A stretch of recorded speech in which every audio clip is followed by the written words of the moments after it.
G'day legends, and oh my god, is Jon Jones and the online Jon Jones fan base taking a massive victory lap this week. Apparently Jon Jones won the fight over the weekend. Did you know this? I didn't know this. At UFC 321, apparently the winner was Jon Jones once again by an eye poke. They are having a huge victory lap, and it's all mainly coming from this one tweet, not really a tweet, this one image that Jon Jones shared on his story over at Instagram. Let's have a look at it. Here it is, the old, he was annoying to me. I beat him faster than you did. I beat that man harder than you did. I beat him even better than you did. Jon Jones versus Cyril Gunn, 2 minutes and 4 seconds. Aspinall versus Cyril Gunn goes for 4 minutes and 35 seconds. Wes Till Death, who was a great news reporter up until this weekend, who has really gone and thrown himself under the bus with all of this, reported this. Numbers don't lie, people do. I know who the greatest of all time is. This is being bandied about there as if it's some sort of huge win for Jon Jones. And when you stop and think about it for a couple of seconds, it's really just even more embarrassing when you know the entire Jon Jones timeline of what has gone on here. Like, yeah, if you were, you know, 1 IQ and you saw this image, you would go, oh, maybe Jon Jones is better. Maybe Jon Jones would have beaten Tom Aspinall. But if you have, like, any context over what has gone on over the last 12 months, you would realize that the more that Jon Jones brags about what happened between him and Cyril Gunn and Tom Aspinall's performance, the more embarrassing it makes Jon Jones look. Like, this has come out as well and is doing the rounds too. It's old unreleased footage, yeah, from 6 months ago, showing Jon Jones discussing a past fight where Tom Aspinall appeared to give up, yeah? One of his losses, he was taken down and he twisted his ankle. He had no defense and he tapped so quickly, right? All the way here at the end, the moment he felt any pressure on his ankle, he tapped immediately, which lets me know a lot about him, right? So you've got this going on here where Jon Jones is like, I knew Tom Aspinall was always a quitter. Then you've also got Jon Jones bragging about how quickly he got rid of Cyril Gunn. Well, Jon, how come the UFC offered you $30 million to fight this guy?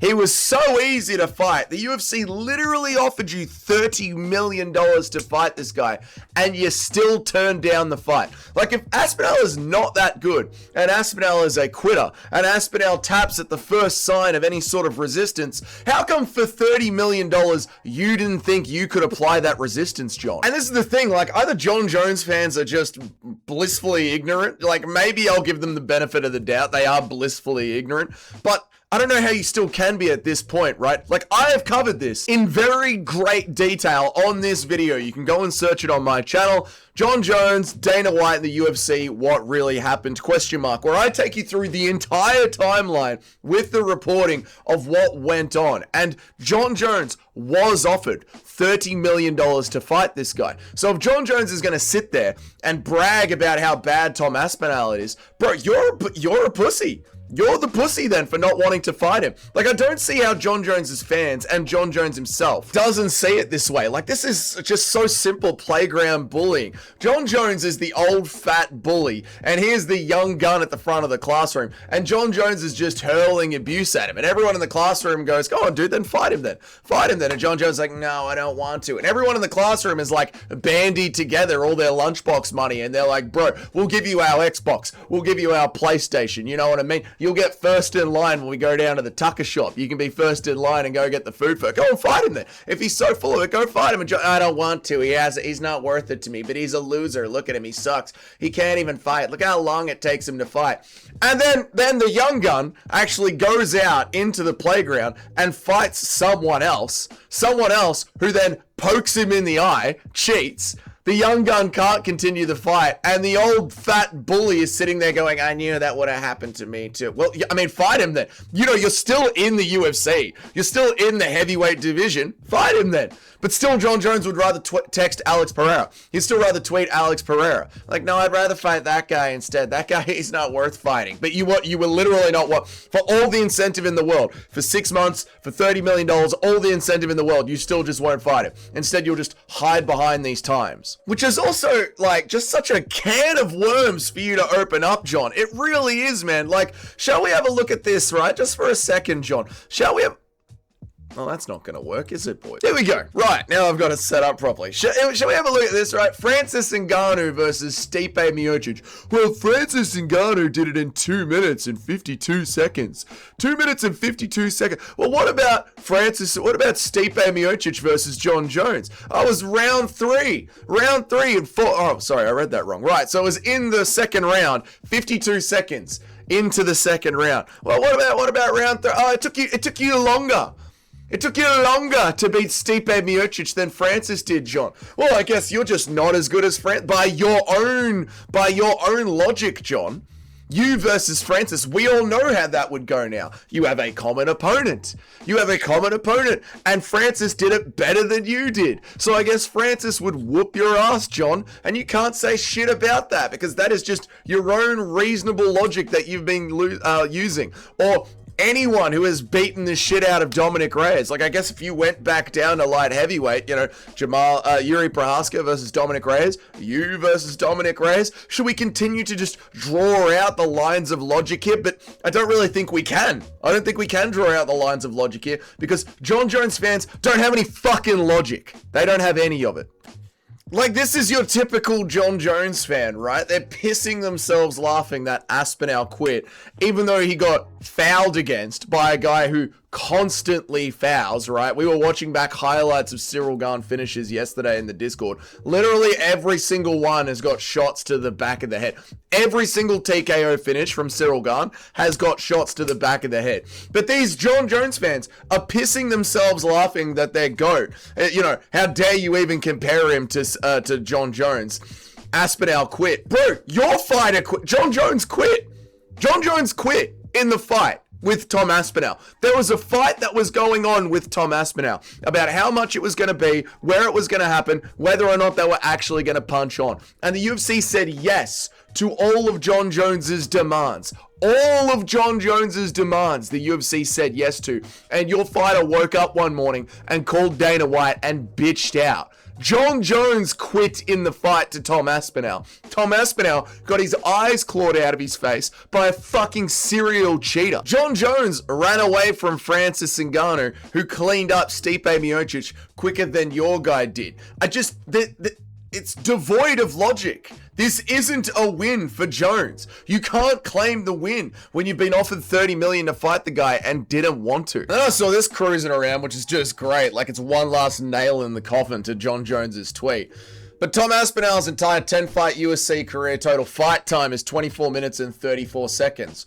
Jon Jones's entire fight with Dominic Reyes, the GOAT Dominic Reyes, goes for 25 minutes. Dude, Aspinall cleans up an entire division quicker than an entire career. Aspinall cleans up an entire career quicker than it takes you, Jon Jones, to clean up one fighter. These Jon Jones fans need to shut the fuck up. This tweet means literally nothing.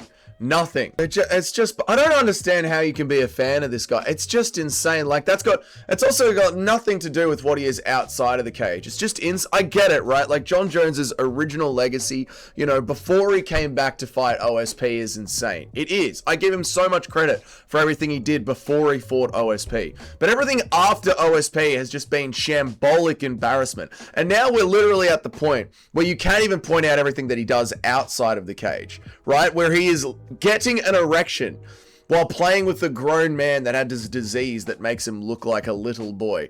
And you are it's just, it would be so embarrassing being a Jon Jones fan every single day. But I guess the only thing that we can draw from all of this is that they're too dumb to understand that they should be embarrassed. I mean, the guy didn't want to fight Chael Sonnen. He ducked Sonnen, for God's sake. Who has Aspinall ducked? He went in there, fought a guy who jabbed him a couple of times more than Aspinall jabbed him back, got a blood nose, got himself into the fight, and then got 3 fingers and 2 eyes and couldn't continue. And somehow this is a win for Jon Jones. Make it make sense. I mean, what is causing the Tom Aspinall hatred?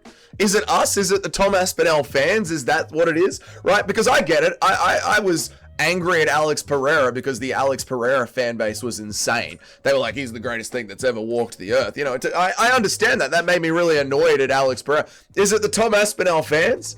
Because what Tom Aspinall has done is nothing. He's been held up by the UFC for 400 days. Even when the trash talking was going on between Tom Aspinall and Jon Jones, all Tom Aspinall was saying was, I'd like to fight you. I think I'm the better fighter. Please stop trying to not fight me. Whenever you want to fight me, John. That's it. That's the worst thing Tom Aspinall has done. Yeah, then he becomes the champion, takes a fight with Cyril Gane 3 months later. 3 months later, he takes a fight with Cyril Gane, and then he gets poked in the eye, and everyone's like, fuck Tom Aspinall. It's like, why? Why fuck Tom Aspinall? It must be the Tom Aspinall fans, right? But why are you giving it on to Aspinall? Why not laugh? Why aren't all the quotes and everything on Twitter saying, God, Tom Aspinall fans really overhyped him, and you guys were saying he was the greatest thing ever. Cyril Gane was winning that round, but instead he quit. Jon Jones would have always destroyed him. It's insane. It's insane. Like, Aspinall has been getting the blame for the fight stopping at UFC 321. The dude got raked in the eye, and it's his fault that the fight didn't continue. Cyril Gane doesn't get a DQ. Cyril Gane, no point deduction, no fine from the Athletic Commission, even though he's constantly cheating. It's just assumed that he's obviously going to get a rematch, even though this, like, it's a criminal who has been caught doing more criminal activity. He's like fucking the Cedric Dumas of heavyweight. Like, no matter how many times he commits a crime, we'll just keep giving him opportunity. Like, why does Cyril Gane get yet another title shot when this title shot was ruined by him cheating yet again? Yet again. Volkov got robbed in the first fight. Volkov got robbed in the fight against Cyril Gane. Volkov just got his win back. Volkov is right there. And yet we just assume, well, it's got to be a rematch. It has to be Cyril Gane again. Why? He just fucked up. He just fucked up and ripped out Tom Aspinall's eyes. And he consistently cheats. So let's blame Tom. Let's give Jon an automatic win, even though Jon literally ducked that fight for $30 million. And let's give Cyril Gane a 100th title shot. Maybe he'll get it right this time. If Cyril Gane wins the belt, how many times is he going to be able to defend it? It's taken him like 30 attempts to win the belt in the fucking first place. Why are we assuming that Cyril Gane's going to be able to defend it for more than a single fight? The whole week has been so bizarre to me. It's so confusing. It's so confusing. But anyway, that's the Jon Jones fan base, devoid of all logic at all. MMA continues to be devoid of all logic, and that's that. If you want to let me know what you think about it, you can let me know about it down there in the comments, or if you want to get my real-time reaction, I go live pretty much every single day, so you can join me on the live stream. You want to know when I go live, you want to know when another video drops, hit that subscription button with the notification bell down there. Otherwise, just let me know what you think about it down there in the comments. Give the video a like. If you're one of the bloody legends of the channel that's always following along, thank you so much. I appreciate you guys. That's why your names are up on the next slide. And if you're one of the best pickers that we have in the Dougie's Corner community, we've got our Dougie's Corner rankings as well. That is up on the next slide as well. Until then, wherever you guys are in the world, have yourselves a great day. I'll see you later. Goodbye.